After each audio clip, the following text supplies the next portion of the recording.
Assalamualaikum warahmatullahi wabarakatuh. Halo, perkenalkan nama saya Ali Akbar. Saya dari kelompok 1 dengan NIM 2201125.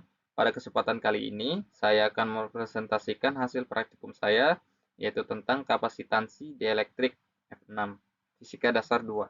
Sebelum masuk ke topik pembahasan pada kali ini, saya akan membahas sedikit tentang abstrak. Praktikum ini berjudul kapasitansi dielektrik yang bertujuan untuk memahami prinsip kerja kapasitor dua plat sejajar, mengamati hubungan antara parameter dua plat dan besarnya kapasitansi dan mengamati pengaruh bahan dielektrik terhadap besarnya kapasitansi. Alat yang digunakan dalam praktikum ini adalah simulasi dari PET Colorado dan menggunakan Java. Kata kunci kapasitansi, kapasitor, muatan dielektrik, jarak plat, dan luas plat. Selanjutnya ada daftar isi. Nah, di daftar isi ini ada beberapa poin-poin penting yang akan kita bahas selanjutnya. Yang pertama ada bab 1, pendahuluan. Nah, di pendahuluan ini ada latar belakang, tujuan, dan permasalahan. Yang selanjutnya ada bab 2, dasar teori. Di dasar teori ini ada kapasitansi di elektrik. Dan selanjutnya ada bab 3, yaitu metodologi. Di metodologi ini ada flowchart, alat prosedur, praktikum, dan pengolahan data. Nah, selanjutnya ada bab 4. Di bab 4 ini ada analisa data dan pembahasan. Nah, di analisa data dan pembahasan ini ada analisa data, perhitungan, dan pembahasan. Selanjutnya ada bab 5, kesimpulan dan saran. Nah, di kesimpulan dan saran ini ada kesimpulan dan saran. Nah, mari kita masuk di topik pertama, yaitu pendahuluan. Latar belakang. Kapasitansi adalah kemampuan sebuah benda untuk menyimpan muatan listrik. Komponen elektronika yang memanfaatkan sifat kapasitansi adalah kapasitor. Nilai kapasitansi kapasitor dipengaruhi oleh luasnya plat, jarak plat, dan konstanta dielektrik atau permitivitas relatif. Electrical kapasitansi volume tomografi atau kita sebut ECVT adalah sebuah teknik melihat struktur benda yang memanfaatkan prinsip kapasitor plat sejajar. Saat jarak plat dan luas plat dibuat konstan, maka yang berpengaruh hanyalah konstanta dielektrik di antara plat. Perbedaan nilai konstanta dielektrik ini yang akan menjadi dasar benda di antara plat tersebut dapat dilakukan pengolahan gambar.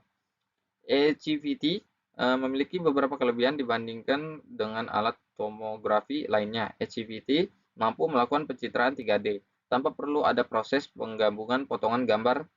ECVT juga mampu melakukan pembacaan secara real time, yaitu setiap perubahan pada objek dalam interval waktu tertentu mampu direkam oleh ECVT.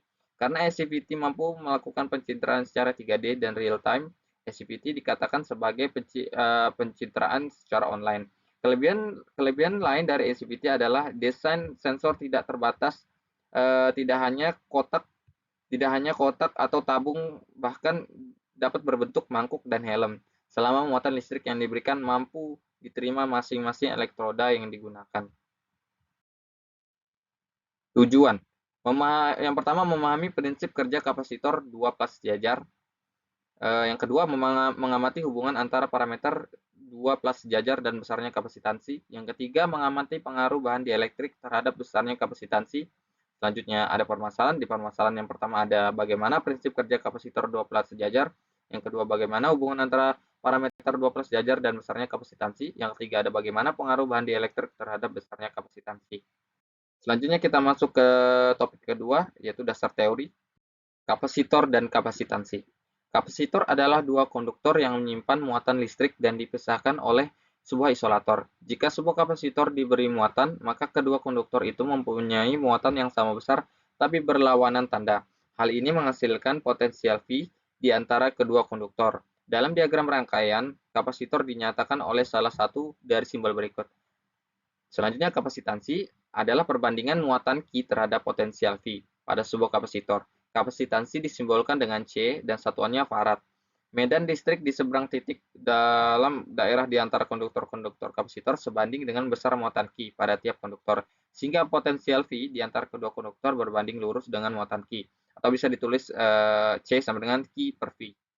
Di elektrik, penempatan material dielektrik padat di antara konduktor kapasitor mempunyai tiga fungsi. Pertama, menyelesaikan masalah mekanis yang membuat dua konduktor terpisah oleh jarak yang sangat kecil tanpa ada sentuhan. Kedua, menambah selisih potensial maksimum yang mungkin di antara konduktor.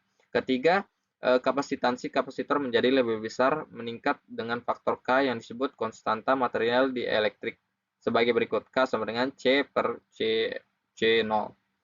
Jika material dielektrik disisipkan di antara konduktor kapasitor dan muatan Q dipertahankan konstan, maka benda potensial V di antara konduktor menjadi berkurang oleh faktor K. Atau bisa ditulis dengan rumus V sama dengan V0 per K. Begitu juga medan listrik di antara konduktor menjadi berkurang oleh faktor yang sama. Jika E0 adalah medan listrik dengan ruang hampa dan E adalah medan listrik dengan dielektrik, maka E sama dengan E0 per K. Karena besar listrik menjadi lebih kecil jika ada dielektrik, maka kerapatan muatan permukaan yang menimbulkan medan listrik itu juga harus lebih kecil. Muatan permukaan pada plat konduktor tidak berubah, tetapi sebuah muatan induksi yang tandanya berlawanan muncul pada setiap permukaan dielektrik. Dielektrik itu pada mulanya netral secara listrik dan tetap netral. Selanjutnya kita masuk ke dalam topik ketiga, yaitu metodologi. Nah, di metodologi ini ada flowchart, alat, prosedur praktikum, dan pengolahan data. Flowchart, yang pertama buka simulasi PET, yang kedua buatlah rangkaian, yang ketiga atur nilai tegangan rangkaian jarak antar plat dan luas penampang, yang selanjutnya perhatikan nilai ketiga alat ukur, kapasitansi, muatan, dan energi. Yang terakhir, yang kelima, hitung nilai kapasitansi, muatan, dan energi yang tersimpan. Prosedur praktikum. Buka file simulasi yang telah Anda unduh dari PET, buatlah rangkaian seperti gambar di samping, atur beberapa nilai variabel simulasi berikut. Yang pertama, nilai tegangan input rangkaian dengan cara menaikkan pin voltase pada baterai. Yang kedua, jarak antar plat. Yang ketiga, luas penampang plat. Selanjutnya, perhatikan nilai ketiga alat ukur kapasitansi, muatan, dan energi yang tersimpan. Catat hasilnya pada tabel hasil simulasi. Nilai kapasitansi, muatan, dan energi yang tersimpan, catat hasilnya pada tabel hasil perhitungan. Selanjutnya ada alat. Yang pertama, alatnya ada PET Colorado System dengan link ya, yang ada di bawah. Terus yang kedua ada Java Simulation dengan link yang sudah tertera. Yang ketiga ada laptop untuk mengakses link simulation. Yang keempat, pulpen dan kertas untuk mencatat data pada saat pengambilan data. Selanjutnya ada pengolahan data. Data pertama, voltasenya sama dengan 1,5 volt. A-nya plus penampang 100 sampai 300 penambahan 20 mm kuadrat. Yang selanjutnya ada D, jarak antar platnya 7,5 mm.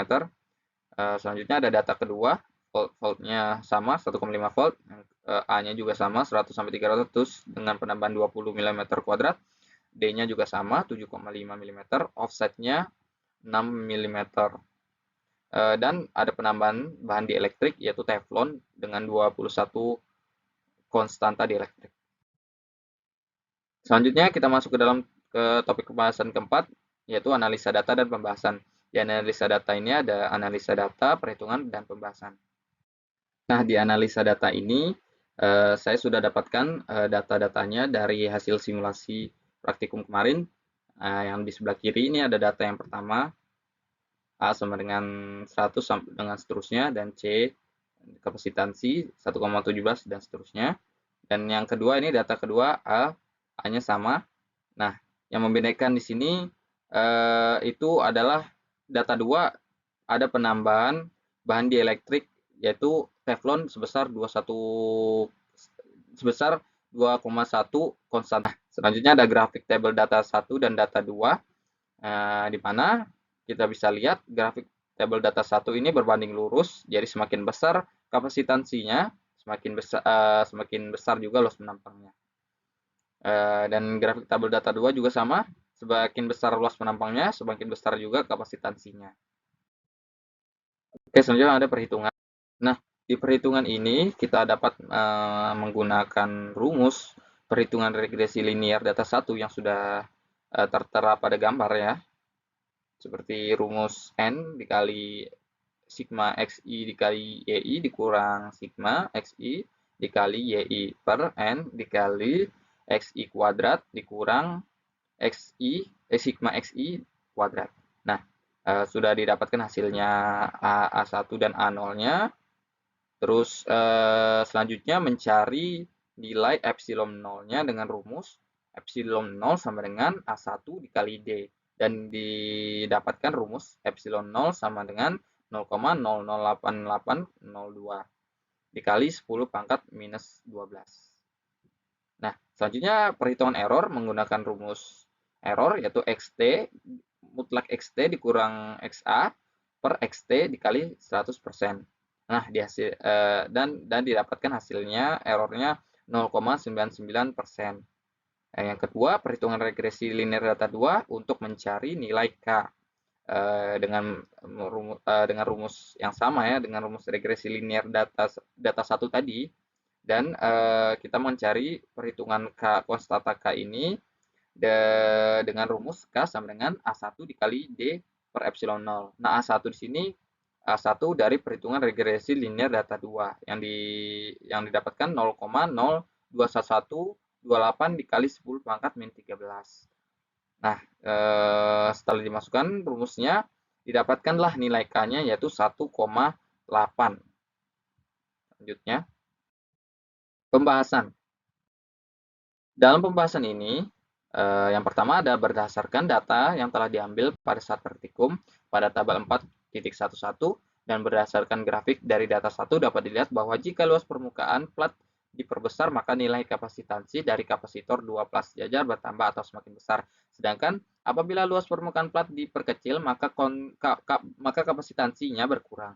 Sehingga dalam kasus ini dapat ditarik kesimpulan bahwa luas permukaan plat sebanding atau berbanding lurus dengan kapasitansi dan juga sesuai dengan rumus C sama dengan epsilon 0 dikali A per D.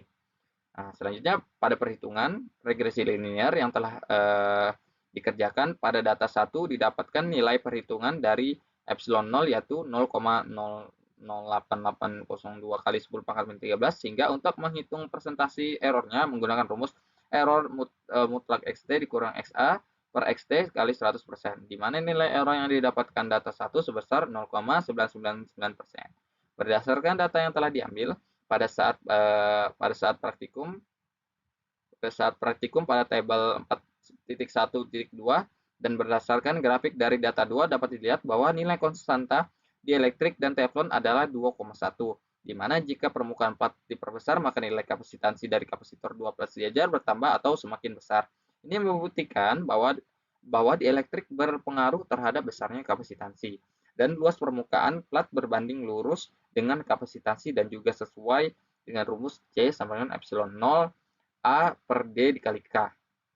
Selanjutnya pada perhitungan konstanta dielektrik yang dilakukan pada data 2 didapatkan nilai konstanta sebesar K sama dengan 1,8 menggunakan rumus K sama dengan A1 dikali D per epsilon 0, di mana nilai dari epsilon 0 didapatkan pada perhitungan epsilon 0 pada data 1, nilai pada perhitungan dielektrik yaitu K sama dengan 1,8 mendekati nilai konstanta dielektrik yang sudah tertera pada simulasi PET yaitu K sama dengan 2,1 dengan error sekitar 14,2%. Kita masuk ke dalam topik pembahasan yang kelima atau yang terakhir, kesimpulan dan saran. Nah, di kesimpulan saran ini ada kesimpulan sama saran. Kesimpulan. Pertama, kapasitansi yang bekerja pada kapasitor 2 plat sejajar dengan menyimpan muatan listrik sehingga menghasilkan tegangan pada permukaan kapasitor 2 plat sejajar. Yang kedua, hubungan antara luas permukaan plat dengan kapasitansi yaitu berbanding lurus di mana hal ini sesuai dengan rumus C sama dengan A per D dikali K. Hubungan antar kapasitansi dengan luas permukaan plat yang diberi atau ditambahkan bahan dielektrik dengan nilai K sama dengan 2,1 yaitu berbanding lurus di mana hal ini sesuai dengan persamaan C sama dengan A1 dikali D per epsilon 0. Yang keempat, nilai persentase error epsilon 0 dari data 1 yaitu sebesar 0,99% dan nilai K pada data 2 yang dihitung menggunakan rumus K sama dengan A1 dikali D per epsilon 0 adalah sebesar K sama dengan 1,8. Nah, selanjutnya ada saran.